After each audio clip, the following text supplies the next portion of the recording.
Hello mayam nungairibo mayam happy cherauba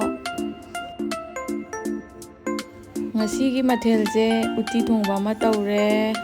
mangan uti aduga bora ma hore anu badam ma taure iromba yongchak ne phaija ne tawra ngari yaudagi lolle champut ama phutle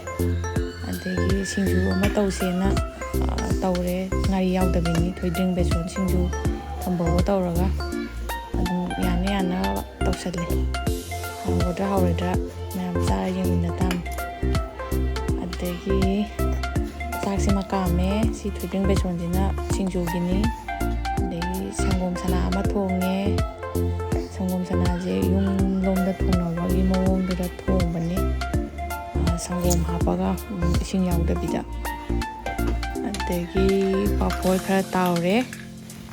paphor sida leire adegi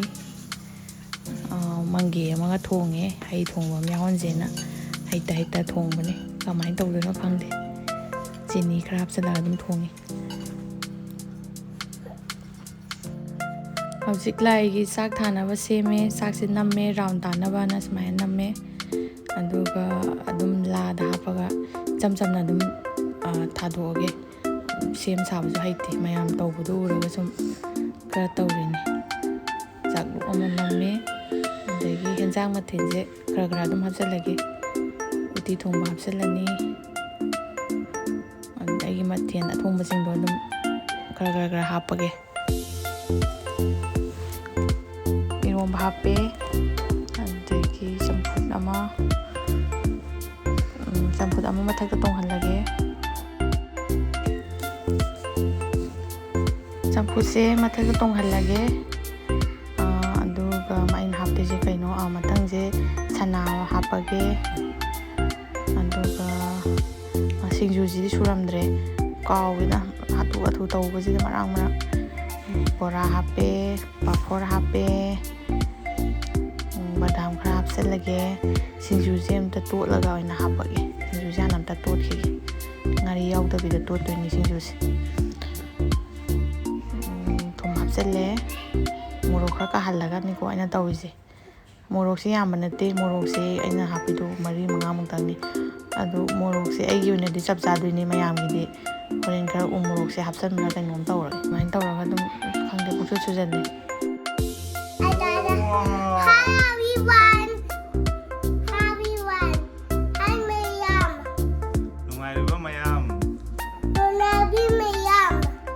Happy Cherauba Happy Cherauba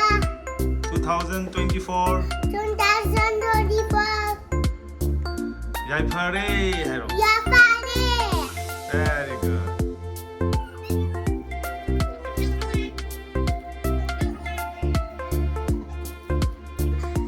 morokse ai hapsilan puthokpane du sadu imwalaba horen sadraga adum mesan yani nakanam thammon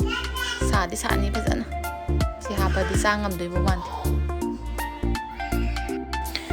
singjuje loisanaba tawrage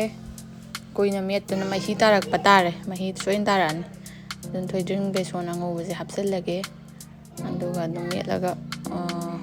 thagradabane thengbu thengjalle si metlani khara totlaga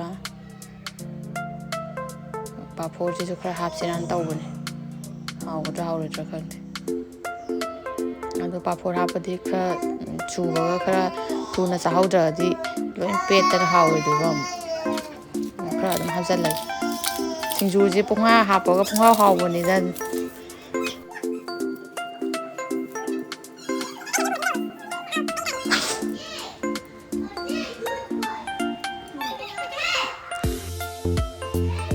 laigi singju khara hapage lai thadoge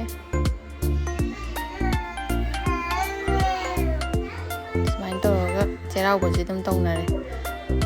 da kamai tawnari jano khangde mangeji hapage tengkot amada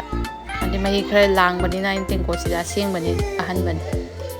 lai tengkot se oina ohelage tawbani mi leige kari hapo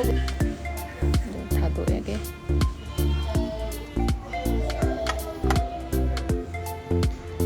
ꯁꯨꯃꯥꯏꯅ ꯇꯧꯔꯒ ꯉꯝꯖꯕ ꯃꯊꯦꯜ ꯈꯔ ꯊꯣꯡꯉꯦ ꯆꯍꯤ ꯑꯃꯒꯤ ꯑꯗꯨ ꯏꯁꯣꯔꯗ ꯅꯤꯖꯔꯤ ꯇꯦꯛꯇ ꯀꯥꯏꯗꯕ ꯑꯁꯣꯏ ꯑꯉꯥꯝ ꯌꯥꯎꯗꯕ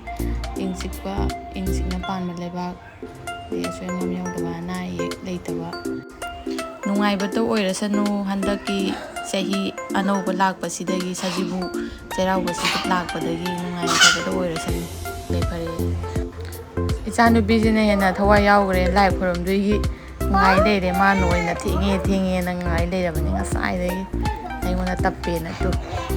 ꯃꯥꯅ ꯑꯣꯏꯅ ꯈꯣꯏꯔꯝꯈꯤꯗꯣꯔꯦ ꯃꯥꯅ ꯑꯣꯏꯅ ꯊꯋꯥꯏ ꯌꯥꯎꯔꯦ Daddy, Mama.